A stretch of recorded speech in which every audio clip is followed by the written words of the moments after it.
यवतमाळमध्ये झालेल्या सभेनंतर खासदार संजय देशमुखांनी पलटवार केलाय। आजच्या सभेतील गर्दी बघता संजय राऊत यांनी सुद्धा आत्मपरीक्षण करण्याची गरज असल्याचं संजय देशमुखांनी सांगितलं। त्याबरोबरच विकासाच्या मुद्द्यावरती हा निर्णय घेतल्याचं देशमुखांनी सांगितलंय। मंडळी आली होती ती वनी मतदार चंद्रपूर लोकसभेचे मतदारसंघातले जनता त्या ठिकाणी होती। जर खरोखर आम्हाला जर एवढा विरोध असता किंवा यांनी केलेल्या आव्हानाला लोकांचा प्रतिसाद असता तर ओसंडून त्या ठिकाणी लोक आले असते, परंतु आजच्या सभेमुळे त्यांनी सुद्धा आत्मपरीक्षण राऊत साहेबांनी करायचं आहे। निश्चितपणे जनता आमच्या पाठीमागे आहे, आजच्या सभेवरून या ठिकाणी सिद्ध झालेला आहे। जर जनता आमच्या पाठीमागे नसती तर ओसंडून त्या ठिकाणी आमचा विरोध लोकांना केला असता। मी सुद्धा लोकांना, सर्वसामान्य जनतेला विश्वासात घेऊनच या ठिकाणी हा निर्णय घेतलेला आहे।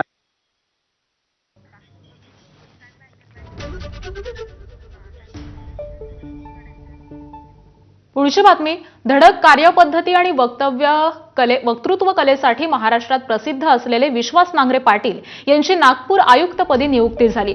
मात्र आता विश्वास नांगरे पाटील